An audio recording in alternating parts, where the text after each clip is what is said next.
Welcome to Qubit Academy.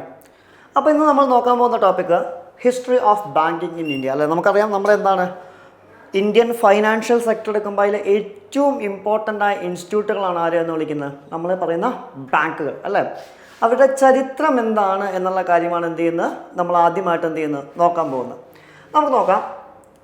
അതായത് banking സെക്ടറിനെ അല്ലെങ്കിൽ Indian banking മേഖലയുടെ കാലഘട്ടത്തെ നമുക്ക് പ്രധാനമായിട്ടും 3 ഫേസുകളായിട്ട് എന്ത് ചെയ്യാൻ പറ്റും, കാറ്റഗറൈസ് ചെയ്യാൻ പറ്റും എന്നുള്ളതാണ്. ഓക്കെ, അപ്പോൾ എത്ര ഫേസുകളായിട്ടാണ് നമ്മൾ കാറ്റഗറൈസ് ചെയ്യുന്നത് വെച്ച് കഴിഞ്ഞാൽ 3 ഫേസുകളായിട്ടാണ് എന്ത് ചെയ്യുന്നത്, കാറ്റഗറൈസ് ചെയ്യുന്നത്. Phase 1, phase 2 and phase 3. അതിലെന്താണ് ഫേസ് 1 എന്ന് പറയുന്നത് എന്താണ്? ഫേസ് 1 എന്ന് പറയുന്നത് എന്താണ്? The early phase which lasted from 1770 to 1969. അതായത് ഏകദേശം എന്താണ് 1770 മുതൽ 1969 വരെയുള്ളൊരു കാലഘട്ടത്തെ നമ്മൾ വിളിക്കുന്ന പേരാണ് ഇത് ഫേസ് 1. നമുക്കറിയാം 1770 എന്ന് പറയുന്ന ഇന്ത്യയിൽ ആദ്യമായിട്ട് ബാങ്ക് നിലവിൽ വന്നതാണ്. 1969 എന്ന് പറയുന്നത് നമുക്കറിയാം എന്താണ്, ഇന്ദിരാ ഗാന്ധി എന്താണ് ബാങ്കുകളുടെ നാഷണലൈസേഷൻ നടത്താൻ തുടങ്ങിയൊരു പീരീഡാണ് അല്ലേ. അപ്പോൾ 1770 മുതൽ 1969 വരെയുള്ളൊരു കാലഘട്ടമാണ് ഏതെന്ന് വിളിക്കുന്നത് ഫേസ് 1 എന്നുള്ള പേരിൽ എന്ത് ചെയ്യുന്നത് അറിയപ്പെടുന്നത്. നെക്സ്റ്റ് വൺ ആണ് ഇത് ഫേസ് 2. എന്താണ് phase 2? The nationalisation phase which lasted from 1969 to 1991. നമുക്കറിയാം നാഷണലൈസേഷൻ നീണ്ടു നിന്ന കാലഘട്ടമാണ്. ഏകദേശം എത്രയാണ് 1969 മുതൽ 1991 വരെയുള്ളൊരു കാലഘട്ടത്തെ നമ്മൾ വിളിക്കുന്ന പേരാണ് ഇത് ഫേസ് 2 എന്നുള്ള പേരിൽ എന്ത് ചെയ്യുന്നത് നമ്മൾ പറയുന്നത്. നെക്സ്റ്റ് വൺ ആണ് ഇത് ഫേസ് 3. എന്താണ് phase 3? The liberalisation or the banking sector reforms phase which begins in 1991 and continues to flourish till date. അതായത് എന്താണ്, നമുക്കറിയാം ലിബറലൈസേഷൻ തുടങ്ങിയൊരു കാലഘട്ടമാണ്. നമുക്കറിയാം 1990-കളിൽ തന്നെ അല്ലേ, 1990 മുതൽ 1992 വരെയാണ് ഇന്ത്യ ഏത് കടമെടുക്കുന്നത്, LPG റിഫോംസ് അല്ലേ. ലിബറലൈസേഷൻ, പ്രൈവറ്റൈസേഷൻ, ഗ്ലോബലൈസേഷൻ തുടങ്ങിയ പോളിസി എന്ത് ചെയ്യുന്നത് കടമെടുക്കുന്നതായി കാണാൻ പറ്റുക. ആ ഒരു ലിബറലൈസേഷൻ കാലഘട്ടമാണ് 91 കൂടിയാണ് നിലവിൽ വരുന്നത്. ആ ഒരു കാലഘട്ടമാണ് ഫേസ് 3 എന്ന് വിളിക്കുന്നത്. എന്താണ് 1991 മുതൽ നമ്മൾ ഇന്ന് നിന്ന് സംസാരിക്കുന്ന ഒരു സമയം അല്ലേ, പ്രസൻറ്റ് ടൈം വരെയുള്ളൊരു കാലഘട്ടത്തെ നമ്മൾ വിളിക്കുന്ന പേരാണ് ഏതെന്ന് വിളിക്കുന്നത് ഫേസ് 3 എന്നുള്ള പേരിൽ എന്ത് ചെയ്യുന്നത് വിളിക്കുന്നതായിട്ട് എന്ത് ചെയ്യാൻ പറ്റുക നമുക്ക് കാണാൻ സാധിക്കുക. ക്ലിയർ? അപ്പോൾ പ്രധാനമായിട്ടും 3 ഫേസുകളായിട്ടാണ് എന്ത് ചെയ്യുന്നത് ഇന്ത്യൻ ബാങ്കിങ് കാലഘട്ടത്തെ എന്ത് ചെയ്യുന്നത് നമ്മൾ തരംതിരിക്കുന്നതായിട്ട് എന്ത് ചെയ്യാൻ പറ്റുക കാണാൻ സാധിക്കുക എന്നുള്ളതാണ്. ഓക്കെ, ആൻഡ് നോക്കാം എന്താണ് പറയുന്നത്. The banking in India started in 1770. 1770 എന്ത് ചെയ്യുന്നത് ഇന്ത്യയിൽ ബാങ്കിങ് മേഖലയ്ക്ക് തുടക്കം കുറിക്കുന്നത്. നമ്മൾ പറഞ്ഞു 1770 എന്ത് തുടങ്ങുന്നത്, ഇന്ത്യയിൽ ഫസ്റ്റ് ഫേസ് തന്നെ തുടങ്ങുന്നതായിട്ട് എന്ത് ചെയ്യാൻ പറ്റുക നമുക്ക് കാണാൻ പറ്റുക അല്ലേ. 1770 തുടങ്ങുന്നത്. 1770 ഏതിന് തുടക്കം കുറിക്കുന്നുണ്ട്, ബാങ്ക് ഓഫ് ഹിന്ദുസ്ഥാൻ എന്ത് ചെയ്യുന്നു തുടക്കം കുറിക്കുന്നു. എന്താണ് ബാങ്ക് ഓഫ് ഹിന്ദുസ്ഥാൻ്റെ പ്രത്യേകത എന്ന് വെച്ച് കഴിഞ്ഞാൽ എന്താണ്, ഇന്ത്യയിലെ ആദ്യത്തെ ബാങ്കാണ് ഏത് എന്ന് വിളിക്കുന്ന ബാങ്ക് ഓഫ് ഹിന്ദുസ്ഥാൻ എന്നുള്ള പേരിൽ എന്ത് ചെയ്യുന്നത് വിളിക്കുന്നതായിട്ട് എന്ത് ചെയ്യാൻ പറ്റുക നമുക്ക് കാണാൻ പറ്റുക. പിന്നീട് എന്ത് ചെയ്യുന്നുണ്ട്, 3 പ്രസിഡൻസി ബാങ്കുകൾ കൂടി നിലവിൽ വരുന്നുണ്ട്. ഒന്ന് എന്ന് പറയുന്ന 1806 നിലവിൽ വന്ന എന്താണ് ബാങ്ക് ഓഫ് കൽക്കട്ട. അതുപോലെ തന്നെ 1840 നിലവിൽ വന്ന ബാങ്ക് ഓഫ് ബോംബെ ആൻഡ് 1843 നിലവിൽ വന്ന ബാങ്ക് ഓഫ് മദ്രാസ്. ഇതിനെ നമ്മൾ വിളിക്കുന്ന പേരാണ് എന്ത്, പ്രസിഡൻസി ബാങ്ക്സ്. ഓക്കെ, ഇതിനെ നമ്മൾ എന്ത് പേരിലാണ് വിളിക്കുന്നത്, പ്രസിഡൻസി ബാങ്ക്സ് എന്നുള്ള പേരിലാണ് എന്ത് ചെയ്യുന്നത് ഈ 3 ബാങ്കുകൾ എന്ത് ചെയ്യുന്നത് അറിയപ്പെടുന്നതായിട്ട് എന്ത് ചെയ്യാൻ പറ്റുക നമുക്ക് കാണാൻ പറ്റുക. അപ്പോൾ ആദ്യം എന്ത് വരുന്നുണ്ട്, ബാങ്ക് ഓഫ് ഹിന്ദുസ്ഥാൻ വരുന്നുണ്ട്. കാലഘട്ടം ഏതാണ് 1770. പിന്നെ 1806, 1840, 1843 യഥാക്രമം ബാങ്ക് ഓഫ് കൽക്കട്ട, ബോംബെ, മദ്രാസ് തുടങ്ങിയവ എന്ത് ചെയ്യുന്നു നിലവിൽ വരുന്നു. ഇതിനെ നമ്മൾ എന്ത് പേരിലാണ് വിളിക്കുന്നത് എന്ന് വെച്ച് കഴിഞ്ഞാൽ പ്രസിഡൻസി ബാങ്ക്സ് എന്നുള്ള പേരിലാണ് വിളിക്കുന്നത്. During the British rule in India the east India company had establish 3 banks. എന്താണ് നമുക്കറിയാം സ്വാഭാവികമായിട്ടും അതൊരു ബ്രിട്ടീഷുകാരുടെ കാലഘട്ടമാണ് അല്ലേ. ആ ബ്രിട്ടീഷുകാരുടെ കാലഘട്ടത്തിൽ ഈ 3 ബാങ്കുകളും സ്ഥാപിക്കുന്ന ആരാന്ന് ചോദിച്ചു കഴിഞ്ഞാൽ ആരാണ്, ഈസ്റ്റ് ഇന്ത്യ കമ്പനിയാണ്. East India company. പിന്നീട് എന്ത് ചെയ്യുന്നുണ്ട്, the bank of Bengal, Madras, Bombay and the bank of Madras and called the presidential banks. These were later merged into single bank 1921 which was called the Imperial Bank of India. അതായത് എന്ത് ചെയ്യുന്നുണ്ട്, അപ്പോൾ നമ്മൾ പറഞ്ഞ പോലെ പ്രസിഡൻസി ബാങ്കുകൾ തുടങ്ങുന്ന ബ്രിട്ടീഷുകാരാണ്. ഇനി ഈ പ്രസിഡൻസി ബാങ്കുകൾ പിന്നീട് എന്ത് ചെയ്യുന്നു വെച്ച് കഴിഞ്ഞാൽ 1921 എന്ത് ചെയ്യുന്നുണ്ട്, പരസ്പരം മേർജ് ചെയ്യുന്നതായിട്ട് എന്ത് ചെയ്യാൻ പറ്റും, കാണാൻ പറ്റും. അതായത് മൂന്നിനെയും കൂടി എന്ത് ചെയ്യുന്നു, ഒരൊറ്റ ബാങ്കാക്കി മാറ്റുന്നു. അന്ന് അതിനെ വിളിച്ച പേരെന്താണെന്ന് ചോദിച്ചു കഴിഞ്ഞാൽ ഏതാണ്, Imperial Bank of India. Okay, എന്താണ്, Imperial Bank of India. Okay, അപ്പോൾ പ്രസിഡൻസി ബാങ്കുകൾ മേർജ് ചെയ്ത് എന്തായി മാറുന്നുണ്ട്, ഇംപീരിയൽ ബാങ്ക് ഓഫ് ഇന്ത്യ ആയിട്ട് എന്ത് ചെയ്യുന്നത്, മാറുന്നതായിട്ട് എന്ത് ചെയ്യാൻ പറ്റും, നമുക്ക് കാണാൻ സാധിക്കും എന്നുള്ളതാണ്. ക്ലിയർ? ഇനി എന്താണ് പറയുന്നത്, the imperial Bank of India was later nationalised in 1955 and was named as the state Bank of India. അതായത് എന്താണ്, ഉദാഹരണമായിട്ട് എന്ത് ചെയ്യുന്നു, നമ്മൾ പറഞ്ഞു പ്രസിഡൻസി ബാങ്കിനെ നമ്മൾ മേർജ് ചെയ്ത് എന്താക്കി മാറ്റി, ഇംപീരിയൽ ബാങ്കാക്കി മാറ്റി അല്ലേ. ഈ ഇംപീരിയൽ ബാങ്കിനെ നമ്മൾ എന്ത് ചെയ്യുന്നു, 1955 എന്ത് ചെയ്യുന്നുണ്ട്, വീണ്ടും നാഷണലൈസ് ചെയ്യുന്നു, ഗവൺമെൻറ് ബാങ്കാക്കി മാറ്റുന്നുണ്ട്. അതായത് ഇംപീരിയൽ ബാങ്കിൻ്റെ പേര് ഏതിലേക്ക് മാറുന്നുണ്ട്, SBI, state Bank of India എന്നുള്ള പേരിലേക്ക് എന്ത് ചെയ്യുന്നുണ്ട്, മാറുന്നതായിട്ട് എന്ത് ചെയ്യാൻ പറ്റും, നമുക്ക് കാണാൻ പറ്റും. ഇനി ഈ സ്റ്റേറ്റ് ബാങ്ക് ഓഫ് ഇന്ത്യയുടെ നിലവിലെ പ്രത്യേകത എന്താണെന്ന് ചോദിച്ചു കഴിഞ്ഞാൽ എന്താണ്, largest public sector bank. Okay, നിലവിലെന്താണ്, ലാർജസ്റ്റ് പബ്ലിക് സെക്ടർ ബാങ്കാണ് ഏത് എന്ന് വിളിക്കുന്നത്, സ്റ്റേറ്റ് ബാങ്ക് ഓഫ് ഇന്ത്യ എന്നുള്ള പേരിൽ എന്ത് ചെയ്യുന്ന അറിയപ്പെടുന്നതായിട്ട് എന്ത് ചെയ്യാൻ പറ്റുക, നമുക്ക് കാണാൻ സാധിക്കും. ഓക്കെ, അപ്പോൾ നിലവിലെ ഒരു ലാർജസ്റ്റ് പബ്ലിക് സെക്ടർ ബാങ്ക് കൂടിയാണ് നമ്മളിന്ന് കാണുന്നത് സ്റ്റേറ്റ് ബാങ്ക് ഓഫ് ഇന്ത്യ. അതിനുശേഷം വരുന്നതാണ് പിന്നീട് വരുന്ന ഏത് എന്ന് വിളിക്കുന്നത്, ഔദ് കൊമേഴ്ഷ്യൽ ബാങ്ക് എന്ന് വിളിക്കുന്നത്. ഔദ് കൊമേഴ്ഷ്യൽ ബാങ്കിൻ്റെ കാലഘട്ടം എത്രയെന്ന് വെച്ച് കഴിഞ്ഞാൽ 1881 മുതൽ 1958 വരെയാണ് ആരുടെ കാലഘട്ടം, ഔദ് കൊമേഴ്ഷ്യൽ ബാങ്കിൻ്റെ കാലഘട്ടം. എന്താണ് ഔദ് കൊമേഴ്ഷ്യൽ ബാങ്കിൻ്റെ പ്രത്യേകത എന്ന് വെച്ച് കഴിഞ്ഞാൽ എന്താണ്, first commercial bank in India. ശ്രദ്ധിക്കണം, ഫസ്റ്റ് കൊമേഴ്ഷ്യൽ ബാങ്കാണ്. ബാങ്ക് ഓഫ് ഹിന്ദുസ്ഥാൻ എന്തായിരുന്നു, ഇന്ത്യയിലെ ആദ്യത്തെ ബാങ്ക് ആയിരുന്നുവെങ്കിൽ ഔദ് കൊമേഴ്ഷ്യൽ ബാങ്ക് എന്ന് വിളിക്കുന്നത് എന്താണ്, ഫസ്റ്റ് കൊമേഴ്ഷ്യൽ ബാങ്ക് ഇൻ ഇന്ത്യയാണ്. അതായത് ഇന്ത്യയിലെ തന്നെ ആദ്യത്തെ കൊമേഴ്ഷ്യൽ ബാങ്കാണ് ഏത് പേരിൽ അറിയപ്പെടുന്നത്, ഔദ് കൊമേഴ്ഷ്യൽ ബാങ്ക് എന്നുള്ള പേരിൽ എന്ത് ചെയ്യുന്ന അറിയപ്പെടുന്നതായിട്ട് എന്ത് ചെയ്യാൻ പറ്റുക, നമുക്ക് കാണാൻ സാധിക്കുക എന്നുള്ളതാണ്. ഓക്കെ, അപ്പോൾ നമ്മൾ രണ്ട് പ്രധാനപ്പെട്ട ബാങ്കുകൾ നോക്കി. ഒന്നെന്താണ് ബാങ്ക് ഓഫ് ഹിന്ദുസ്ഥാനും, ഒന്നെന്താണ് ഔദ് കൊമേഴ്ഷ്യൽ ബാങ്കും. കൂടാതെ പ്രസിഡൻസി ബാങ്ക് നോക്കി. നമ്മൾ പറഞ്ഞു പ്രസിഡൻസി ബാങ്ക് പിന്നീട് എന്തായി മാറി, ഇംപീരിയൽ ബാങ്കായി മാറി. ഇംപീരിയൽ ബാങ്ക് പിന്നീട് എന്തായി മാറി, സ്റ്റേറ്റ് ബാങ്ക് ഓഫ് ഇന്ത്യ ആയിട്ട് എന്ത് ചെയ്യുന്നുണ്ട്, മാറുന്നുണ്ട്.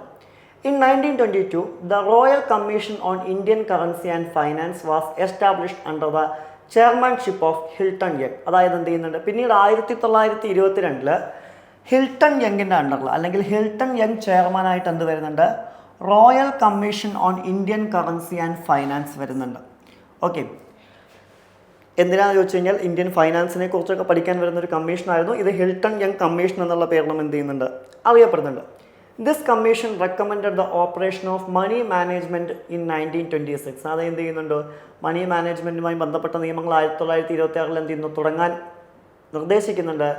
അതിനെ തുടർന്ന് പിന്നീട് ഈ കമ്മീഷൻ്റെ റെക്കമെൻഡേഷൻസിനെ തുടർന്ന് നമ്മൾ പിന്നീട് ഇന്ത്യയിൽ പാസ്സാക്കിയൊരു നിയമമാണ് ഏതെന്ന് വിളിക്കുന്നത് Reserve Bank of India Act 1934. Okay, എന്താണ് Reserve Bank of India Act, RBI Act 1934.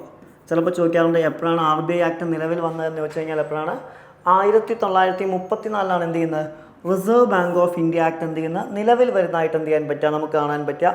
ഇനി 1934 എന്ത് ചെയ്യുന്നു, ഈ നിയമം പാസ്സാക്കുകയും 1935 ഏപ്രിൽ 1 എന്ത് ചെയ്യുന്നുണ്ട്, ഇത് നിലവിൽ വരികയും ചെയ്യുന്നുണ്ട്. ചുരുക്കി പറഞ്ഞാൽ 1935 ഏപ്രിൽ 1 ആര് നിലവിൽ വന്നു, റിസർവ് ബാങ്ക് ഓഫ് ഇന്ത്യ അഥവാ RBI നിലവിൽ വരുന്നതായിട്ട് എന്ത് ചെയ്യാൻ പറ്റും, നമുക്ക് കാണാൻ സാധിക്കുമെന്നുള്ളതാണ്. ഇനി നിലവിൽ വന്ന സമയത്ത് ആദ്യകാലങ്ങളിൽ RBIയുടെ ഹെഡ് ക്വാർട്ടേഴ്സ് എന്ന് വിളിക്കുന്നത്, അതായത് ഏകദേശം 1935 മുതൽ 37 വരെയുള്ള ഒരു കാലഘട്ടത്തിൽ റിസർവ് ബാങ്ക് ഓഫ് ഇന്ത്യയുടെ ഹെഡ് ക്വാർട്ടേഴ്സ് എവിടെയാണെന്ന് ചോദിച്ചു കഴിഞ്ഞാൽ അത് കൊൽക്കട്ടയിലായിരുന്നു. അപ്പോൾ ആദ്യകാലങ്ങളിൽ റിസർവ് ബാങ്ക് ഓഫ് ഇന്ത്യയുടെ ഹെഡ് ക്വാർട്ടേഴ്സ് എവിടെയാണെന്ന് ചോദിച്ചു കഴിഞ്ഞാൽ എവിടെയായിരുന്നു, കൊൽക്കട്ടയിലായിരുന്നു. പിന്നീട് അത് എങ്ങോട്ടും മാറ്റുന്നുണ്ട്, മുംബൈയിലേക്ക് എന്ത് ചെയ്യുന്നുണ്ട്, മാറ്റുന്നതായിട്ട് നമുക്ക് കാണാൻ പറ്റും. നിലവിൽ എവിടെയാണ് റിസർവ് ബാങ്ക് ഓഫ് ഇന്ത്യയുടെ ഹെഡ് ക്വാർട്ടേഴ്സ് സ്ഥിതി ചെയ്യുന്നത് എന്ന് വെച്ച് കഴിഞ്ഞാൽ എവിടെയാണ്, നിലവിൽ മുംബൈയിലാണ് എന്ത് ചെയ്യുന്നത്, റിസർവ് ബാങ്ക് ഓഫ് ഇന്ത്യയുടെ എന്താണ് ഹെഡ് ക്വാർട്ടേഴ്സ് സ്ഥിതി ചെയ്യുന്നതായിട്ട് എന്ത് ചെയ്യാൻ പറ്റാം, നമുക്ക് കാണാൻ സാധിക്കുക എന്നുള്ളതാണ്. ക്ലിയർ? അപ്പോൾ RBI ഏത് ആക്ട് പ്രകാരമാണ് നിലവിൽ വന്നതെന്ന് വെച്ച് കഴിഞ്ഞാൽ ഏത് ആക്ട് പ്രകാരമാണ്, reserve Bank of India Act 1934 പ്രകാരമാണ് ആര് നിലവിൽ വരുന്നത്? റിസർവ് ബാങ്ക് ഓഫ് ഇന്ത്യ എന്ത് ചെയ്യുന്നത്? നിലവിൽ വരുന്നതായിട്ട് എന്ത് ചെയ്യാൻ പറ്റുക? നമുക്ക് കാണാൻ സാധിക്കുക എന്നുള്ളതാണ്. പിന്നീട് എന്ത് ചെയ്യുന്നുണ്ട്? 1947 വരെ ബർമ്മയുടെയും 1948 ജൂലൈ വരെ പാകിസ്ഥാൻ്റെയും 1959 വരെ കുവൈറ്റിൻ്റെയും എന്ത് ചെയ്യുന്നുണ്ട്? സെൻട്രൽ ബാങ്കായിട്ട് ആര് വർക്ക് ചെയ്യുന്നുണ്ട്? Reserve Bank of India work ചെയ്യുന്നുണ്ട്. ഓക്കെ, എങ്ങനെയാണ്? 1947 വരെ ആരുടെ? ബർമ്മയുടെ. അതുപോലെ തന്നെ 1948 ജൂലൈ വരെ ആരുടെ? പാകിസ്ഥാൻ്റെ. കൂടാതെ 1959 വരെ എന്താണ്? കുവൈറ്റിൻ്റെയും. സെൻട്രൽ ബാങ്കായിട്ട് ആര് വർക്ക് ചെയ്യുന്നുണ്ട്? Reserve Bank of India, RBI work ചെയ്യുന്നതായിട്ട് എന്ത് ചെയ്യാൻ പറ്റും? നമുക്ക് കാണാൻ സാധിക്കും എന്നുള്ളതാണ്. പക്ഷേ നിലവിൽ അതിൽ വ്യത്യാസം വന്നു. നിലവിൽ ഇന്ത്യയുടെ മാത്രം സെൻട്രൽ ബാങ്കാണ് ആര് എന്ന് വിളിക്കുന്നത്? റിസർവ് ബാങ്ക് ഓഫ് ഇന്ത്യ എന്നുള്ള പേരിൽ എന്ത് ചെയ്യുന്നത്? അറിയപ്പെടുന്നത്. പിന്നെ നമ്മൾ പറഞ്ഞു നാഷണലൈസേഷൻ നടന്നിട്ടുണ്ട് അല്ലേ? ഈ നാഷണലൈസേഷൻ നടക്കുന്ന ആദ്യത്തെ ഫേസ് എന്ന് നമ്മൾ പറയുന്ന 1969 ഓക്കെ, ഇന്ദിരാഗാന്ധി ഗവൺമെൻറ്റിൻ്റെ സമയത്താണ് 1969 എന്ത് ചെയ്യുന്നുണ്ട്? ആദ്യത്തെ ഫേസ് നാഷണലൈസേഷൻ നടക്കുന്നതായിട്ട് കാണാൻ പറ്റും. അതുകൊണ്ട് തന്നെ 1969 എന്ത് പേരിലാണ് അറിയപ്പെടുന്നത് എന്ന് ചോദിച്ചു കഴിഞ്ഞാൽ എന്ത് പേരിലാണ്? First phase of bank nationalisation. ശ്രദ്ധിക്കണം, 1969 എന്നുള്ള വർഷത്തെയാണ് ഞാൻ വിശേഷിപ്പിച്ചത്. പക്ഷേ നമ്മൾ ഓൾറെഡി പറഞ്ഞിരുന്നു 1969 എന്താണ്? ഇന്ത്യൻ ബാങ്കിങ് കാലഘട്ടത്തിൻ്റെ സെക്കൻഡ് ഫേസാണ്. അതല്ല എന്നല്ല ഞാൻ പറഞ്ഞത്. 1969 എന്നുള്ള വർഷം എന്ത് പേരിൽ അറിയപ്പെടുന്നുണ്ട്? First phase of bank nationalisation എന്നുള്ള പേരിലാണ് പറയുന്നത്. അന്ന് 14 ബാങ്കുകളാണ് എന്ത് ചെയ്യുന്നത്? നാഷണലൈസ് ചെയ്യുന്നതായിട്ട് എന്ത് ചെയ്യാൻ പറ്റുക? നമുക്ക് കാണാൻ പറ്റും. ഉദാഹരണമായിട്ട് അലഹബാദ് ബാങ്ക്, അതുപോലെ തന്നെ Bank of India, Bank of Baroda, Bank of Maharashtra, Central Bank of India, Canara Bank, Dhana Bank, Indian Overseas Bank, Indian Bank, Punjab National Bank, Syndicate Bank, Union Bank of India, United Bank, UCO Bank. ഇത്രയും ബാങ്കുകളാണെന്ന് പ്രധാനമായിട്ടും, അതായത് total 14 ബാങ്കുകളെയാണ് എന്ത് ചെയ്യുന്നത്? 1969 എന്താണ്? Nationalise ചെയ്യുന്നതായിട്ട് എന്ത് ചെയ്യാൻ പറ്റുക? നമുക്ക് കാണാൻ സാധിക്കുക എന്നുള്ളതാണ്. ഓക്കെ, പിന്നീട് സെക്കൻഡ് ഫേസ് നാഷണലൈസേഷൻ നടക്കുന്ന എപ്പോഴാണെന്ന് ചോദിച്ചു കഴിഞ്ഞാൽ എപ്പോഴാണ്? സെക്കൻഡ് ഫേസ് നാഷണലൈസേഷൻ നടക്കുന്ന 1980 അതുകൊണ്ട് തന്നെ 1980 എന്നുള്ള വർഷം എന്ത് പേരിലാണ് അറിയപ്പെടുന്നത് എന്ന് ചോദിച്ചു കഴിഞ്ഞാൽ എന്താണ് നമുക്ക് പറയാൻ പറ്റും? എന്താണ്? Second phase of bank nationalisation എന്നുള്ള പേരിലാണ് ഏതറിയപ്പെടുന്നത്? 1980 എന്ത് ചെയ്യുന്നത്? അറിയപ്പെടുന്നതായിട്ട് എന്ത് ചെയ്യാൻ പറ്റുക? നമുക്ക് കാണാൻ പറ്റുക. അതിൽ പ്രധാനമായിട്ടും 6 ബാങ്കുകളാണ് വരുന്നത്. പ്രധാനമായിട്ടും നല്ല 6 ബാങ്കുകളാണ് വരുന്നത്. ഏതൊക്കെയാണ്? Andhra bank, corporation bank, new bank of India, oriental bank of commerce, Punjab and Sindh bank and Vijaya bank. ഇങ്ങനെ 6 ബാങ്കുകളാണ് എന്ത് ചെയ്യുന്നത്? രണ്ടാമത്തെ വട്ടം നാഷണലൈസ് ചെയ്യുന്നത്. അങ്ങനെ 1969 അതുപോലെ തന്നെ 1980 എന്ത് ചെയ്യുന്നുണ്ട്? ടോട്ടൽ 20 ബാങ്കുകളെയാണ് എന്ത് ചെയ്യുന്നത്? നമ്മൾ നാഷണലൈസ് ചെയ്യുന്നതായിട്ട് എന്ത് ചെയ്യാൻ പറ്റുക? കാണാൻ സാധിക്കുക എന്നുള്ളതാണ്. ക്ലിയർ? അങ്ങനെ ടോട്ടൽ എന്ത് ചെയ്യുന്നു? 20 ബാങ്കുകളെ നമ്മൾ എന്ത് ചെയ്യുന്നുണ്ട്? നാഷണലൈസേഷൻ ചെയ്യുന്നുണ്ട്. കൂടാതെ apart from the about 20 mentioned banks, there were 7 subsidiaries of SBI which were nationalized in 1951. ഇത് കൂടാതെ 1959 അതായത് ഫസ്റ്റ് ഫേസ് ഓഫ് നാഷണലൈസേഷന് മുമ്പ് ഏകദേശം സ്റ്റേറ്റ് ബാങ്ക് ഓഫ് ഇന്ത്യയുടെ 7 സബ്സിഡറീസിനെ, നമുക്കറിയാം പണ്ട് SBT ഒക്കെ ഉണ്ടായിരുന്നു, സ്റ്റേറ്റ് ബാങ്ക് ഓഫ് ട്രാവൻകൂർ ഒക്കെ ഉണ്ടായിരുന്നു അല്ലേ? അതിനെയും കൂടി എന്ത് ചെയ്യുന്നുണ്ട്? നാഷണലൈസ് ചെയ്യുന്നുണ്ട്. ഏതൊക്കെയാണ്? State Bank of Patiala, State Bank of Hyderabad, State Bank of Bikaner and Jaipur, and State Bank of Mysore, State Bank of Travancore, State Bank of Saurashtra and State Bank of Indore. ഇത്രയും ബാങ്കുകളെ കൂടി എന്ത് ചെയ്യുന്നുണ്ട്? 1959 എന്ത് ചെയ്യുന്നുണ്ട്? നാഷണലൈസ് ചെയ്യുന്നതായിട്ട് എന്ത് ചെയ്യാൻ പറ്റും? നമുക്ക് കാണാൻ പറ്റും. ശ്രദ്ധിക്കുക, അത് ഏത് വർഷമാണെന്ന് ചോദിച്ചു കഴിഞ്ഞാൽ ഏത് വർഷമാണ്? 1959. അതായത് 1955 എന്ത് ചെയ്തു? ഇമ്പീരിയൽ ബാങ്കിനെ സ്റ്റേറ്റ് ബാങ്ക് ഓഫ് ഇന്ത്യക്ക് മാറ്റി. 1959 എന്ത് ചെയ്തു? സ്റ്റേറ്റ് ബാങ്കിൻ്റെ 7 സബ്സിഡറീസിനെ കൂടി എന്ത് ചെയ്യുന്നുണ്ട്? നാഷണലൈസ് ചെയ്യുന്നുണ്ട്. 1969 എന്താണ്? First phase of bank nationalisation ആണ്. ആൻഡ് 1980 എന്താണ് സംഭവിക്കുന്നത്? സെക്കൻഡ് ഫേസ് ഓഫ് നാഷണലൈസേഷൻ ആണ്. ക്ലിയർ? ആൻഡ് പിന്നീട് എന്ത് ചെയ്യുന്നുണ്ട് എന്ന് വെച്ച് കഴിഞ്ഞാൽ എന്താണ്? ഈ സബ്സിഡറീസ് ഒക്കെ എന്ത് ചെയ്യുന്നുണ്ട് 2017 എന്ത് ചെയ്യുന്നുണ്ട് സ്റ്റേറ്റ് ബാങ്ക് ഓഫ് ഇന്ത്യയുമായിട്ട് എന്ത് ചെയ്യുന്നു ലയിക്കുന്നു. പക്ഷേ സ്റ്റേറ്റ് ബാങ്ക് ഓഫ് സൗരാഷ്ട്ര 2008 അതുപോലെ തന്നെ എന്താണ് സ്റ്റേറ്റ് ബാങ്ക് ഓഫ് ഇൻഡോർ 2010 എന്ത് ചെയ്യുന്നുണ്ട് ഓൾറെഡി ആരുമായിട്ട് മെർജ് ചെയ്തിരുന്നു SBI ആയിട്ട് എന്ത് ചെയ്യുന്നു മെർജ് ചെയ്തിട്ടുണ്ടായിരുന്നു. പക്ഷേ ബാക്കി വരുന്ന 5 സബ്സിഡറീസും എന്ത് ചെയ്യുന്നുണ്ട് 2017 ആരുമായിട്ട് മെർജ് ചെയ്യുന്നുണ്ട് സ്റ്റേറ്റ് ബാങ്ക് ഓഫ് ഇന്ത്യയുമായിട്ട് എന്താണ് മെർജ് ചെയ്യുന്നതായിട്ട് എന്ത് ചെയ്യാൻ പറ്റും നമുക്ക് കാണാൻ സാധിക്കും എന്നുള്ളതാണ്. ക്ലിയർ? ആൻഡ് എന്താണ് ഇമ്പാക്റ്റ് ഓഫ് നാഷണലൈസേഷൻ, അല്ലെങ്കിൽ എന്തിനു വേണ്ടിയിട്ടാണ് നാഷണലൈസ് ചെയ്യുന്നത്, ബാങ്കുകളെ നാഷണലൈസ് ചെയ്യുന്നതെന്ന് വെച്ച് കഴിഞ്ഞാൽ എന്താണ് this lead to an increase in funds and thereby increasing the economic condition of the country. അതായത് എന്താണ് ഫണ്ടുകൾ ഇൻക്രീസ് ചെയ്യാനും അതുപോലെ തന്നെ ഒരു രാജ്യത്തിൻ്റെ എക്കോണമിക് കണ്ടീഷൻ എന്താണ് ഇൻക്രീസ് ചെയ്യാനും, അതായത് ഒരു എഫിഷ്യൻറ്റ് എക്കോണമിക് സിസ്റ്റത്തിലേക്ക് എത്താനും ഏത് സഹായിക്കും നാഷണലൈസേഷൻ എന്ത് ചെയ്യും സഹായിക്കും എന്നുള്ളതാണ്.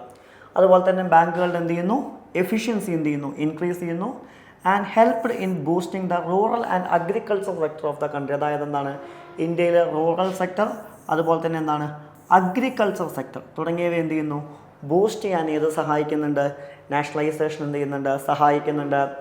And it open up A major employment opportunity for people. അതായത് എന്ത് ചെയ്യുന്നു കൂടുതൽ എംപ്ലോയ്മെൻറ്റ് ഓപ്പർച്യൂണിറ്റീസ് എന്ത് ചെയ്യുന്നുണ്ട് ക്രിയേറ്റ് ചെയ്യുന്നുണ്ട്. And the government use to profit gained by banks for the betterment of the people. അതുപോലെ തന്നെ ഇതിൽ നിന്ന് വരുന്ന ലാഭങ്ങൾ എന്ത് ചെയ്യുന്നു ലാഭം എന്ത് ചെയ്യുന്നു ജനങ്ങളുടെ നന്മയ്ക്ക് വേണ്ടി ചിലവാക്കുന്നു. And the competition decrease which resulted in the increase work efficiency. Competition decrease ചെയ്യുകയും വർക്ക് എഫിഷ്യൻസി എന്ത് ചെയ്യുന്നു ഇൻക്രീസ് ചെയ്യുകയും ചെയ്യുന്നു എന്നുള്ളതൊക്കെ ഏതിൻ്റെ അഡ്വാൻറ്റേജ് ആണ് നാഷണലൈസേഷൻ്റെ എന്താണ് അഡ്വാൻറ്റേജ് ആണ്. ഇനി ചില സമയത്ത് പ്രീ ഇൻഡിപെൻഡൻറ്റ് ഇന്ത്യയിൽ വന്ന പ്രധാനപ്പെട്ട ചില ബാങ്കുകളും അതിൻ്റെ വർഷവും എന്ത് ചെയ്യാറുണ്ട് ചോദിക്കാറുണ്ട്. ആലോചിച്ച് വയ്ക്കുക. അലഹബാദ് ബാങ്ക് നിലവിൽ വരുന്നത് എപ്പോഴാണ് 1865. പഞ്ചാബ് നാഷണൽ ബാങ്ക് നിലവിൽ വരുന്നത് എപ്പോഴാണ് 1894. ബാങ്ക് ഓഫ് ഇന്ത്യ നിലവിൽ വരുന്നത് 1906. സെൻട്രൽ ബാങ്ക് ഓഫ് ഇന്ത്യ നിലവിൽ വരുന്നത് 1911. ആൻഡ് കനറ ബാങ്ക് നിലവിൽ വരുന്നത് എപ്പോഴാണ് 1906. And bank of Baroda 1908. അപ്പോൾ ചിലപ്പോൾ ഈ ബാങ്കുകളോ അതിൻ്റെ വർഷം എന്താണ് നിലവിൽ വന്ന വർഷം എന്ത് ചെയ്യാറുണ്ട് ചോദിക്കാറുണ്ട് എക്സാമിന്. ആ വർഷങ്ങൾ എന്ത് ചെയ്യുക ആലോചിച്ച് വയ്ക്കുക. ക്ലിയർ? അപ്പോൾ ഇത്രയും ഭാഗങ്ങളാണ് നമുക്ക് ഏത് നോക്കാനുള്ളത് ഹിസ്റ്ററി ഓഫ് ബാങ്കിങ് ഇന്ത്യ എന്നുള്ള സെക്ടറിൽ നിന്ന് എന്ത് ചെയ്യാനുള്ളത് നോക്കാനുള്ളത്. Thank you.